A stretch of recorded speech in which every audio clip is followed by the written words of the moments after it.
Next, we will cover the universal data elements. Again, these are required for all program types and from all clients, with a couple exceptions. We will focus on element identification and meaning, as well as identifying common data issues and how to resolve those issues.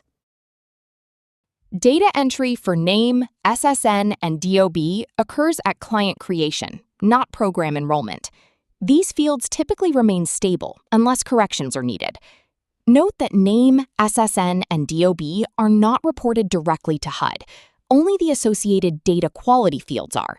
These can be managed in the Client Profile tab. Naming standards. Accuracy. Use a client's full, accurate name. To prevent duplicate records and simplify searches, use the name the client identifies with. Legal names. Only use legal names if explicitly required by a funder, for example, the VA. Projects are generally not required to verify legal documents unless mandated by specific funder requirements. Street outreach and coordinated entry. These programs may initiate entries with limited data. A code name, for example, Red Hat 10th Street Bridge, is acceptable initially. Data must be updated for accuracy, for example, Robert, as engagement progresses. Social Security numbers, SSN. SSN is not a CoC requirement. However, if individual programs require it, enter the data and correct existing records as needed. Date of birth, DOB, and age. DOB is critical for calculating age and unique identification. Use these guidelines for missing information. Approximation. If the birth year is unknown, estimate based on reported age. If the month/date is unknown, record as 01 for both, and select approximate or partial DOB reported. Declining or unknown. If the client cannot provide their age within 1 year, select Client Doesn't Know. If a client provides a birth year but declines the month/date, record the approximate date and select approximate or partial DOB reported. Select Client Prefers Not to Answer if the year is declined. Validation. Client doesn't know, client prefers not to answer, and data not collected are mutually exclusive with valid or approximated dates. If a date, actual or approximated, is entered, these flags must not be selected. During client creation, be sure to fill out as much of the data as you're able. If you don't see this when searching for or adding a client, let the system admin know, and your organization's profile will be updated accordingly. If your client is already created and you need to update the info, go to the Client Profile tab in the client's record and click the pencil icon next to Client Record for name and SSN, or Client Demographics for date of birth. It is not possible to change these through the enrollment process. They must be changed on the Profile tab. Sex is required for all clients and is different than gender. HUD's 2026 update to the data standards now requires all projects to use sex instead of gender in recording data.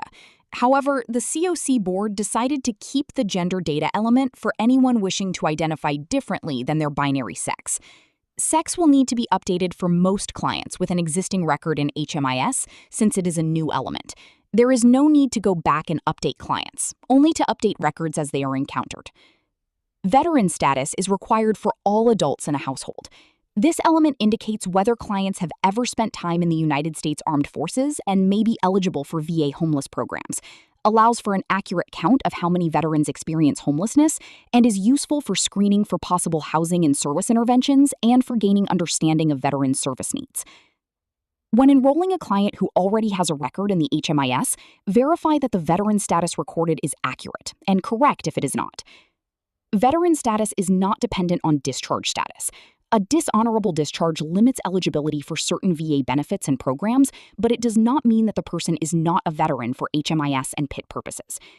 Unless the project's funder has eligibility requirements for veteran status, it is not necessary to obtain documentation for users to record a yes response to this data element. Asking additional questions may result in more accurate information, as some clients may not be aware that they are considered veterans. For example, have you ever been on active duty in the military? Were you disabled during a period of active duty training? Were you ever called into active duty as a member of the National Guard or as a reservist? If yes to any of these, they are veterans. This data element is only required for adult clients. There are options for address in instances where clients turn 18 while enrolled, collect the data at the time of enrollment for clients expected to turn 18 while enrolled, or update the client record at the time the client turns 18. Both of these elements, sex and veteran status, can be entered when creating a new client or after client creation via the Client Profile tab, just as the previous elements. These are screenshots of where to find the sex and vet status element during client creation and after client creation in the Client Profile tab. The only data quality issue encountered with these elements is missing information. Race and ethnicity data collection. Race and ethnicity data is required for all clients. Information can be entered during creation, in the Profile tab, or at enrollment. Entering it once updates all relevant fields globally across the system. Data is collected to record client self-identification to support system planning and national understanding of homelessness. For existing HMIS records, verify that data accurately reflects how the client identifies. Update as needed. Never use staff observations to collect this data. Here are screenshots of where to create and update a client's race or ethnicity. Once created, name, SSN, DOB, sex, gender, veteran status, and race ethnicity should not need to be updated unless corrections to the data are needed. The following universal data elements are collected during project entry, enrollment, update, or exit of a project and are required for all clients, except prior living situation, which is required only for heads of households and adults in the household. Project entry and exit dates are created automatically when enrolling or exiting a client. These track when a client entered a project and left the project, and their time in the project by any given client or household. Paired with the housing move-in date required for permanent housing projects, it becomes possible to determine the length of time from project start to housing placement and project completion. For each client's enrollment in a project, there must only be one project start date. Any errors in entering the date should be corrected as soon as they are noticed. Different project types use project start date differently. Each individual client in a household will have their own project start date. If a new client is added to the household after the original household member's start date, the new client's start date should reflect the actual day that client started the project. If this client is a newborn baby, the project start date would reflect the date the project started providing housing or services to the newborn, which may be any date on or after the baby's date of birth. Project Start is automatically created when clicking the Add Entry Exit button and can be edited, updated using the pencil icon next to the applicable project start date. Project Exit is automatically created when clicking the pencil icon next to Exit Date. For those using the Shelters module for bed check-ins, start and exit dates are created when checking someone into a bed and checking them out of a bed. You can still update these if needed in the Entry-Exit tab of the client record. When a client leaves a project, we must record where they go next. This destination metric is vital for tracking outcomes and success. Select the destination that best matches the client's actual living situation after exit. Focus on where they are staying, not why. Accuracy is key. Use info from the client directly, not hearsay or carryover data. Don't pre-fill this field at enrollment. Confirm it at exit. If corrected info arrives later, update the HMIS record. Recording processes vary by project type. For residential programs like emergency shelters or transitional housing, record their destination upon move-out. For service-based projects like homelessness prevention or rapid rehousing, record status at the end of participation. This may be the same place as enrollment. Consider specific scenarios. If a client moves into rental housing with an ongoing subsidy, like Section 8, select Rental by Client with ongoing subsidy. If moving in with family or friends, choose the option reflecting expected tenure. Use judgment. Is this permanent reunification or is there a time limit? For unique situations like a dorm or military housing, select Rental by Client with other ongoing housing subsidy. For family stays due to school, choose Living with Family, permanent tenure. If a client is squatting or occupying space without permission, record as place not meant for habitation. Use the Other category only as a last resort. In HMIS reporting, Other is not a positive outcome.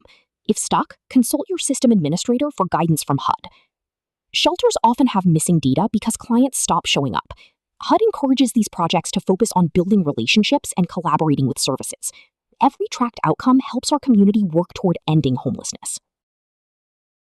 The following slides represent Appendix A of HUD's data standards and outline the options for destination, prior living situation, and current living situation data elements. Among the response options are definitions to help remove ambiguity, along with which data element they are applicable to. You will see 5 situations: homeless, institutional, temporary, permanent, and other.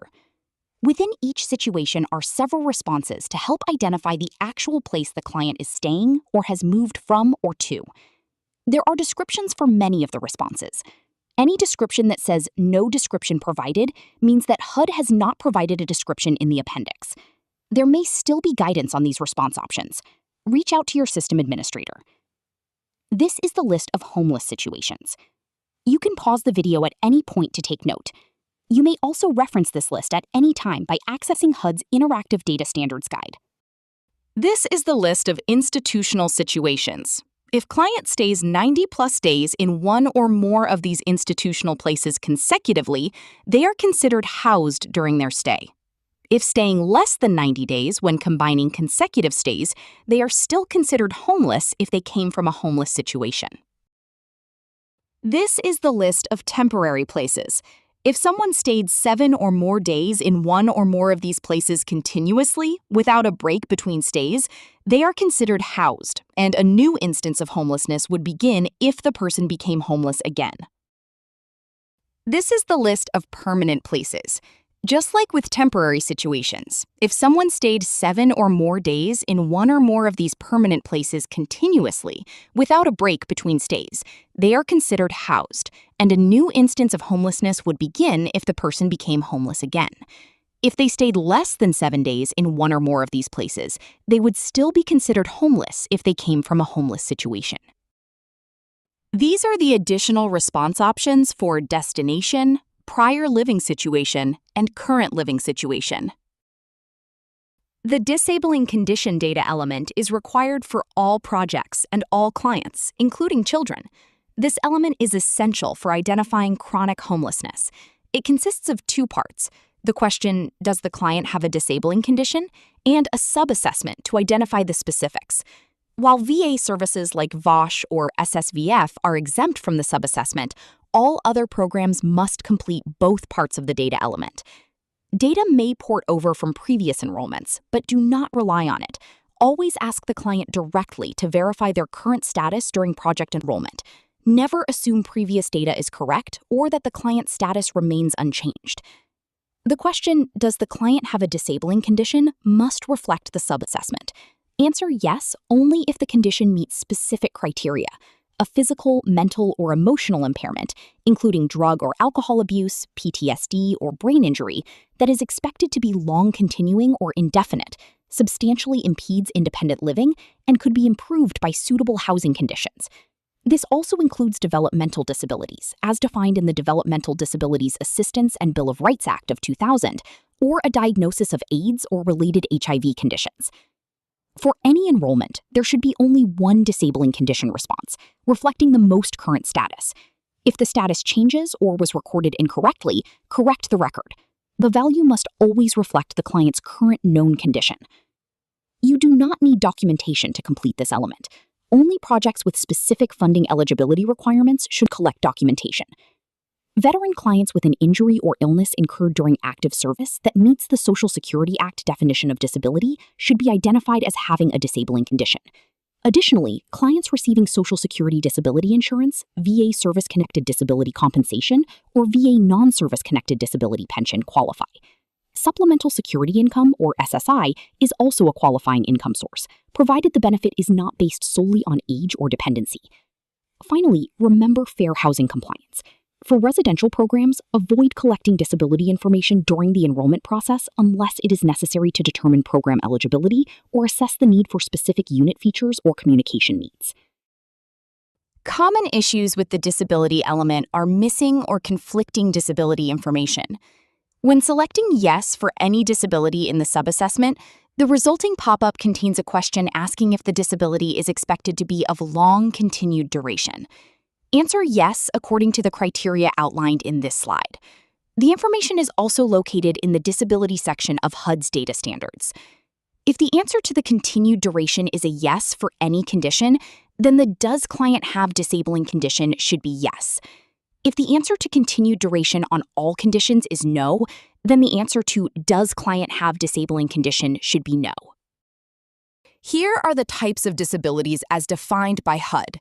When a client has a listed disability, there will be a follow-up question, referenced here as the standard qualifier, which asks if the condition is expected to be of long and continuous duration.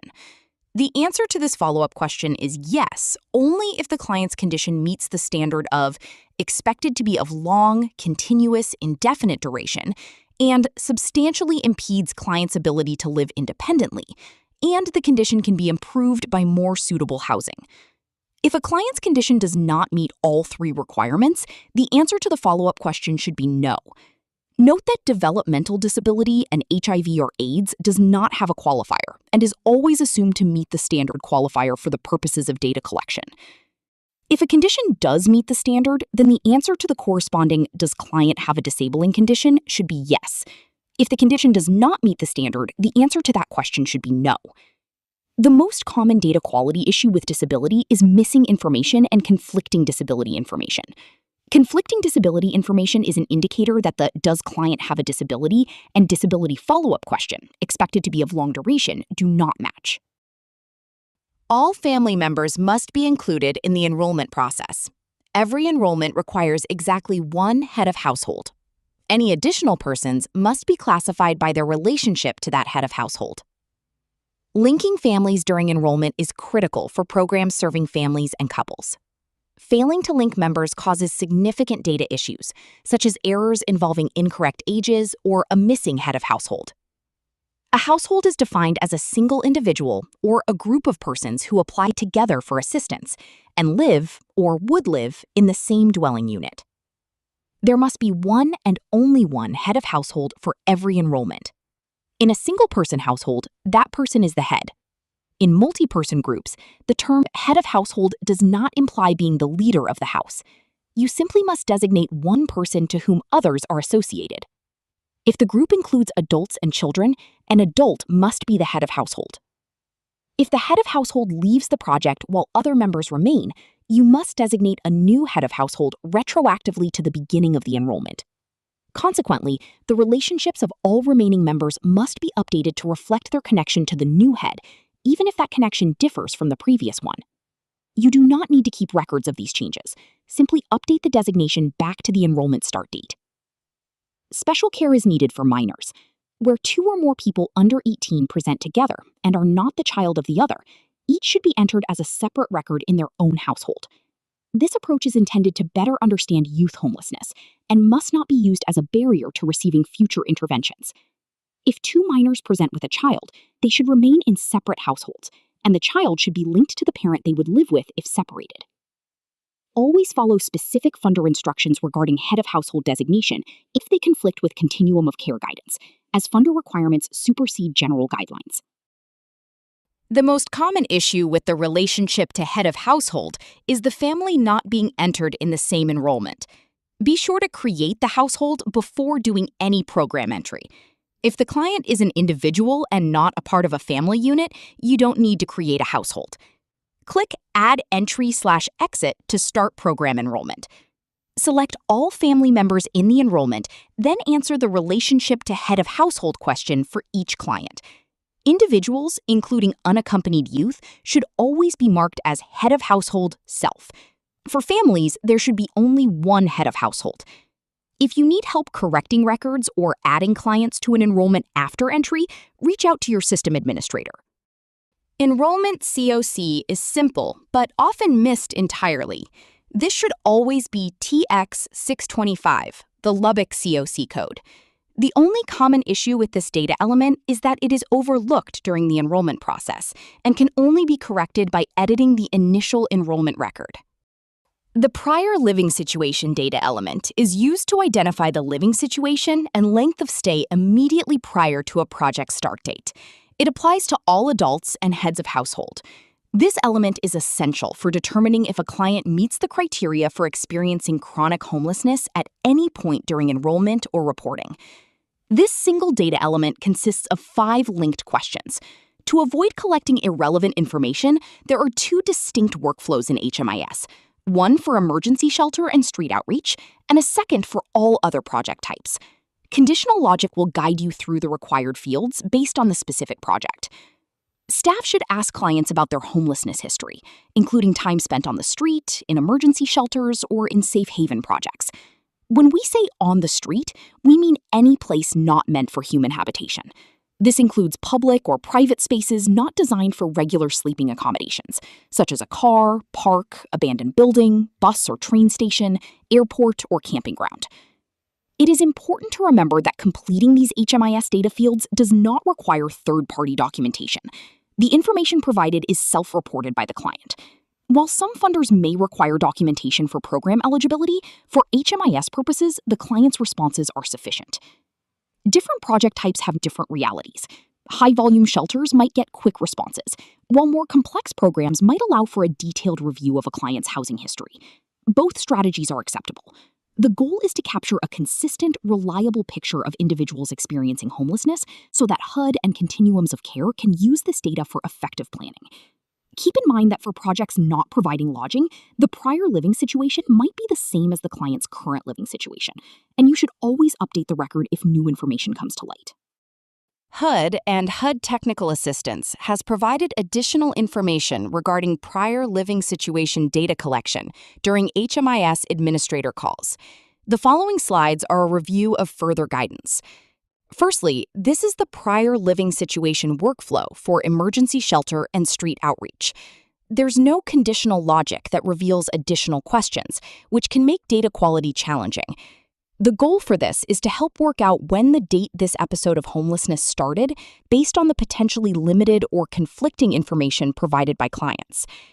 Many common issues arise from the times and months homeless over the past 3 years. These questions ask you to look back only 3 years. If a person has been homeless for the past 3 years, this is considered a single instance of homelessness, so the times homeless in last 3 years should be 1. The only time there should be more than 1 instance of homelessness is if the client stayed in an institutional setting for more than 90 days, or stayed in temporary or permanent housing for more than 7 days. This is the workflow for all other project types. There is conditional logic built in, so based on answers to previous questions, the questions could be satisfied with the first answer or need follow-up information. From the March 20th HMIS admin webinar, the prior living situation element was given some clarification and offered some questions caseworkers should ask the client in order to determine if their situation can be considered habitable or inhabitable. These are several questions to ask yourself and the client when accessing the prior living situation of the client. If the client was living in a house, did the house have access to electricity and plumbing, including running water and toilet facilities? Were there any hazardous conditions present in the homes? Were utilities unavailable, or were they not connected due to non-payment? Was this home readily available to the individual or family as their primary nighttime residence?